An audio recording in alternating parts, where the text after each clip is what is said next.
பாண்டிச்சேரிக்கு trip plan பண்றீங்களா? உங்க பாண்டிச்சேரியில ஃப்ரெண்ட்ஸ் அண்ட் ஃபேமிலியோட வந்து ஸ்டே பண்றதுக்கு ஒரு பிரீமியமான லக்ஸரி வில்லா தான் நம்ம Yash villa. Group stay, couple ஸ்டேக்கு ஏத்த மாதிரி இருக்க இந்த 3 BHK வில்லால இருக்க எல்லா ரூம்ஸ்லயும் ஏசி, டிவி, அட்டாச்டு பாத்ரூம்னு ஃபுல்லி ஃபர்னிஷ் ஆகி ரொம்ப நீட்டா மெயின்டைன் பண்ணிட்டு இருக்காங்க. தேவைப்பட்டா சமைச்சுக்க கிச்சன்ல எல்லா யூட்டன்சில்ஸும் இருக்கு. அது மட்டும் இல்லங்க, ஆர்டர் பண்ணா homemade food, car and bike ரெண்ட்ஸ்க்கு கூட ரெடி பண்ணி கொடுக்கறாங்க. அது மட்டும் இல்லங்க, வாக்கபிள் டிஸ்டன்ஸ்ல veg and nonveg hotels, KFC chicken and super மார்க்கெட்ஸும் அவைலபிளா இருக்கு. உங்க வீக்கெண்ட இன்னும் வைப் ஆக்குறதுக்கு பிரைவேட் ஸ்விம்மிங் பூலும் இருக்குங்க. கார் பார்க்கிங் வசதியோட இருக்க நம்ம யாஷ் வில்லா பாண்டிச்சேரியோட சென்டர்ல இருக்கிறதுனால இங்க இருந்து 5 கிலோமீட்டர்ஸ்ல எல்லா டூரிஸ்ட் அட்ராக்ஷன்ஸையும் நீங்க ஈஸியா ரீச் பண்ணிடலாம். இன்னும் எங்க வெயிட் பண்ணிட்டு இருக்கீங்க? உடனே கால் பண்ணுங்க 9952421750. உங்க ஸ்டேவை கன்ஃபார்ம் பண்ணிக்கோங்க.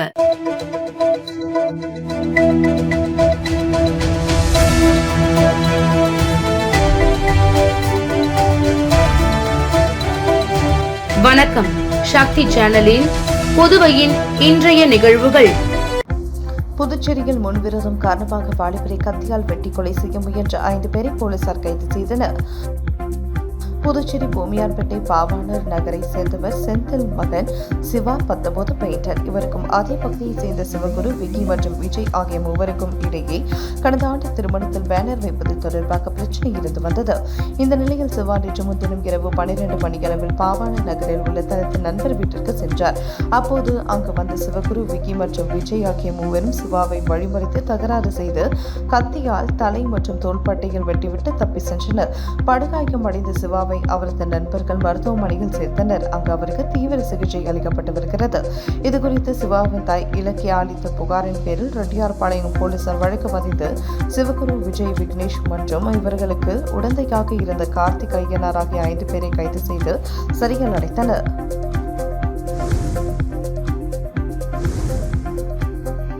தேசிய கோரிக்கை நாளையொட்டி புதுச்சேரியில் அனைத்து தொழிற்சங்கங்கள் சார்பில் மறைமலை அடிகள் சாலை சுதேசி மில் அருகில் ஆர்ப்பாட்டம் நடைபெற்றது. வட இந்தியா மற்றும் மத்திய தொழிலாளர் போராட்டங்களுக்கு ஆதரவு தெரிவித்து புதுச்சேரியில் தேசிய கோரிக்கை நாள் ஆர்ப்பாட்டம் நடத்தப்படும் என்று தொழிற்சங்கங்கள் கூட்டாக அறிவித்திருந்தன. இதனைத் தொடர்ந்து நடந்த ஆர்ப்பாட்டத்திற்கு AITUC மாநில தலைவர் தினேஷ் பொன்னையா தலைமை தாங்கினார். CITU மாநில பொதுச் செயலாளர் சீனிவாசன், LLF மாநில துணைத் தலைவர் கலைவாணன், AICCTU மாநில பொதுச் செயலாளர் புருஷோத்தமன் ஆகியோர் முன்னிலை வகித்தனர். ஆர்ப்பாட்டத்தில் தொழிலாளர் விரோத சட்ட தொகுப்புகளை திரும்பப் பெற வேண்டும், இந்திய தொழிலாளர் மாநாடு அவசரமாக கூட்டப்பட வேண்டும், மாதத்திற்கு ரூபாய் 26,000 குறைந்தபட்ச ஊதியம் வழங்க வேண்டும், LPG சமையல் கேஸ் மலிவு விலைகள் கிடைக்க வேண்டும், அத்தியாவசிய பொருட்களின் விலையை கட்டுப்படுத்த வேண்டும் போன்ற கோரிக்கைகளை வலியுறுத்தி கோஷமிட்டனர். ஆர்ப்பாட்டத்தின் நோக்கங்களை விளக்கி AITUC மாநில பொதுச் செயலாளர் அந்தோனி, LLF மாநில செயலாளர் கார்முகில், AICCTU அகில இந்திய துணைத் தலைவர் பாலசுப்ரமணியன் ஆகியோர் பேசினர். கூட்டத்தில் அனைத்து சங்கங்களின் பொறுப்பாளர்கள் மற்றும் உறுப்பினர்கள் கலந்து கொண்டனர். புதுச்சேரியில் 5வது முறையாக ரங்கசாமி முதல்வராக பதவியேற்றார். 2 அமைச்சர்கள் பதவியேற்றனர். புதுச்சேரி சட்டசபை தேர்தலில் என்ஆர் காங்கிரஸ், பாஜக, அதிமுக உள்ளிட்ட தேசிய ஜனநாயக கூட்டணி அமோக வெற்றி பெற்று ஆட்சியை தக்கவைத்துள்ளது. இந்த நிலையில் புதிய அரசின் பதவியேற்பு விழா ஆளுநர் மாளிகையில் இன்று காலை நடைபெற்றது. புதுச்சேரி துணைநிலை ஆளுநர் கைலாஷ்நாதன் முதலமைச்சர் ரங்கசாமிக்கு பதவி பிரமாணமும் ரகசிய காப்பு பிரமாணமும் செய்து வைத்தார். ஆளுநர் காலை 9:46 மணிக்கு பிரமாணத்தை வாசிக்க தொடங்கிய நிலையில் ஆன்மீகத்திலும் ஜோதிடத்திலும் அதிக நம்பிக்கை கொண்ட முதலமைச்சர் ரங்கசாமி தனது உதவியாளரை சரியாக மணிப்பாக்க வைத்தார். சரியாக 9:47 மணிக்கு அவர் தனது பதவியேற்பு கோப்பில் கையெழுத்திட்டது குறிப்பிடத்தக்கது. முதலமைச்சரை தொடர்ந்து அமைச்சராக நமச்சிவாயம் பதவியேற்றுக் கொண்டார். அவரைத் தொடர்ந்து 7ஆம் தொகுதியில் சட்டமன்ற உறுப்பினராக தேர்ந்தெடுக்கப்பட்ட மல்லாடி கிருஷ்ணாராவ் தெலுங்கு மொழியில் அமைச்சராக பதவி பிரமாணம் எடுத்துக் கொண்டார். இந்த விழாவில் பாஜக தேசிய தலைவர் நிதின் நவீன், தேசிய அமைப்பு பொதுச் செயலாளர் எல் சந்தோஷ், தலைமை செயலர் சரத் சௌகான் உள்ளிட்ட முக்கிய பிரமுகர்கள் கலந்து கொண்டனர். இவர்களுடன் புதிதாக தேர்ந்தெடுக்கப்பட்ட சட்டமன்ற உறுப்பினர்கள் மற்றும் பல்வேறு அரசியல் கட்சி நிர்வாகிகள் என பலரும் இவ்விழாவில் பங்கேற்று சிறப்பித்தனர். புதுச்சேரி அரசு பதவியேற்பு விழாவில் தமிழ்தாய் வாழ்த்து புறக்கணிக்கப்பட்டால் ஆளுநருக்கு கருப்பு கொடி காட்டுவோம் என எச்சரிக்கை விடுத்த திராவிடர் விடுதலை கழக நிர்வாகிகளை முன்னெச்சரிக்கையாக போலீசார் கைது செய்ததால் பரபரப்பு ஏற்பட்டது. புதுச்சேரி புதிய அரசின் பதவியேற்பில் தமிழ்தாய் வாழ்த்து அவமதிக்கப்பட்டால், சமஸ்கிருத வந்தே மாதரம் இசைக்கப்பட்டால் புதுச்சேரி துணை ஆளுநருக்கு கருப்பு கொடி காட்டப்படும் என்று புதுச்சேரி தந்தை பெரியார் திராவிடர் கழகம் நேற்று அறிவித்திருந்தது. இந்த நிலையில் இன்று காலை அரியாங்குப்பம் சந்திப்பில் திராவிடர் கழகத்தின் தலைவர் வீரமோகன் தலைமையில் துணைத் தலைவர் இளங்கோ, செயலாளர் சுரேஷ் உட்பட நிர்வாகிகள் தமிழ்தாய் வாழ்த்து பாடலை அவமதிக்காதே, வந்தே மாதரம் பாடாதே என புதுச்சேரி துணைநிலை ஆளுநரை கண்டித்து கருப்பு கொடி காட்ட முயன்றனர். அப்போது அரியாங்குப்பம் போலீசார் முன்னே எச்சரிக்கை நடவடிக்கையாக அவர்களை கைது செய்தனர். இதனால் அங்கு சிறிது நேரம் பரபரப்பு ஏற்பட்டது. விருதாச்சலம் அருகே குடிநீர் கேட்டு காலி குடங்களுடன் பொதுமக்கள் இரு பிரிவாக பிரிந்து 2 இடங்களில் மறியல் போராட்டத்தில் ஈடுபட்டதால் பரபரப்பு ஏற்பட்டது. கடலூர் மாவட்டம் விருதாச்சலம் அடுத்த இருசாலக்குப்பம் கிராமத்தில் சுமார் 300க்கும் மேற்பட்ட குடும்பங்கள் வசித்து வருகின்றனர். இந்த நிலையில் இக்கிராமத்தில் உள்ள பட்டியலின மக்கள் வசிக்கக்கூடிய பகுதியில் கடந்த 5 நாட்களுக்கு மேலாக குடிப்பதற்கு குடிநீர் கூட இல்லாததால் சம்பந்தப்பட்ட ஊராட்சி நிர்வாகத்திடம் பலமுறை புகார் அளித்துள்ளனர். ஆனால் ஊராட்சி நிர்வாகம் கண்டுகொள்ளாததால் ஆத்திரமடைந்த அக்கிராம மக்கள் இரு பிரிவாக பிரிந்து விருதாச்சலம் ஆலடி செல்லும் சாலையிலும் கோட்டேரி கிராமத்திற்கு செல்லும் சாலையிலும் அமர்ந்து மறியல் போராட்டத்தில் ஈடுபட்டனர். இதனால் அரசு மற்றும் தனியார் பேருந்துகள் செல்ல முடியாமல் சுமார் 1 மணி நேரமாக காத்து கிடந்தனர். இதுகுறித்து தகவல் அறிந்த விருதாச்சலம் போலீசார் வருகை தந்து குடிநீர் கிடைக்க வழிவகை செய்யப்படும் என கூறியதன் பேரில் மறியல் போராட்டத்தை கைவிட்டனர். இதனால் சிறிது நேரம் பரபரப்பு ஏற்பட்டது. புதுச்சேரியில் மாடலிங் வேலை வாங்கி தருவதாக பெண்ணிடம் ரூபாய் 14 லட்சம் மோசடியில் ஈடுபட்ட மர்ம நபர்களை போலீசார் தேடி வருகின்றனர். காலாப்பட்டை சேர்ந்த பெண் பேஸ்புக் மூலம் அடையாளம் தெரியாத நபருடன் நட்பாக பழகி வந்தார். அந்த நபர் அவருக்கு மாடலிங் வேலை வாங்கி தருவதாகவும் அதற்காக பணம் அனுப்பும்படியும் ஆசை வார்த்தை கூறியுள்ளார். இதை நம்பிய அப்பெண் மர்ம நபருக்கு பல்வேறு தவணைகளாக ரூபாய் 14,600 அனுப்பினார். ஆனால் அதன் பின்னர் அந்த நபரை தொடர்பு கொள்ள முடியவில்லை. இதேபோல் குண்டுபாளையத்தை சேர்ந்தவர் வாட்ஸ்அப் குழுவில் ஃபைபர் நெட் விற்பனை தொடர்பான விளம்பரத்தை பார்த்தார். இதையடுத்து ஃபைபர் நெட்டை ஆர்டர் செய்தபோது அவரை தொடர்பு கொண்ட மர்ம நபர் முன்பணம் செலுத்தும்படி தெரிவித்தார். இதை நம்பி மர்ம நபருக்கு ரூபாய் 27,000 அனுப்பிய நிலையில் ஆர்டர் செய்த பொருள் எதுவும் அவருக்கு வரவில்லை. அதன் பிறகு சைபர் மோசடி கும்பலிடம் பணத்தை இழந்தது தெரியவந்தது. இதுகுறித்த புகார்களின் பேரில் சைபர் கிரைம் போலீசார் வழக்கு பதிந்து விசாரித்து வருகின்றனர்.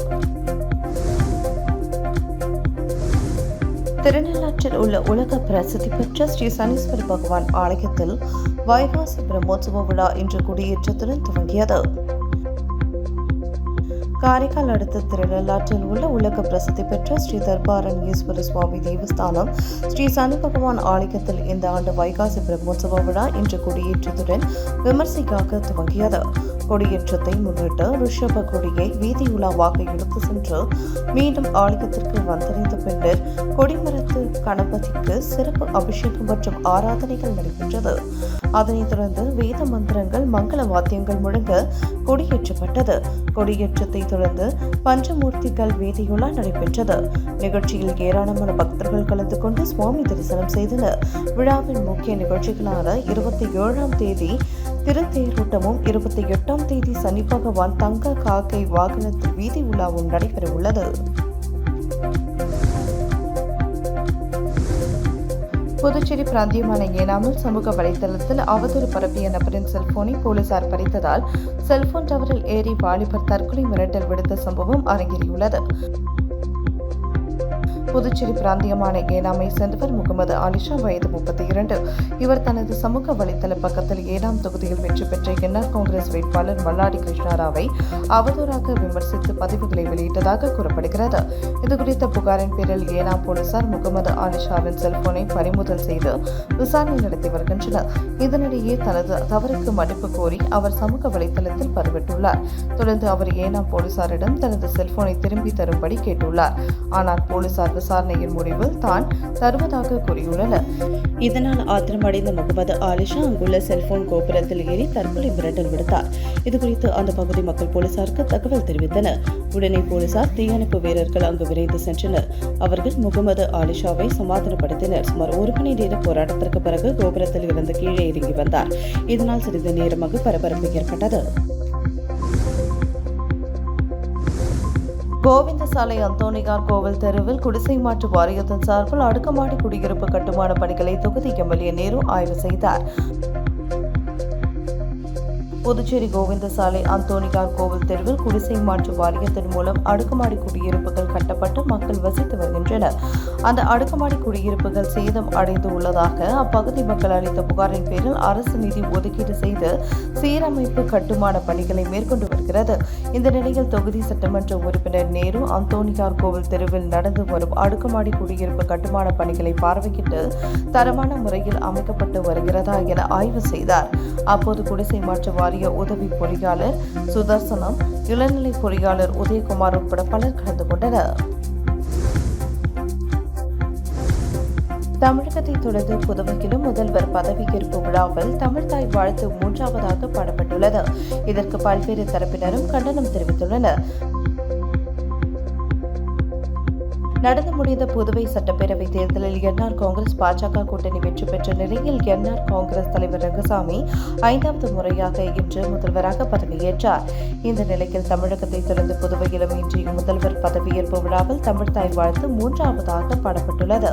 இன்று நடைபெற்ற விழாவில் முதலில் வந்தே மாதரம், 2வது தேசிய கீதம் பாடப்பட்டு பின்னர் 3வது தமிழ்தாய் வாழ்த்து பாடப்பட்டுள்ளது. ஆனால் பதவியேற்பு விழா நிகழ்ச்சியின் நிரலில் முதலில் தமிழ்தாய் வாழ்த்து, அதன் பின்னர் வந்தே மாதரம், தேசிய கீதம் என்று குறிப்பிடப்பட்டுள்ளது.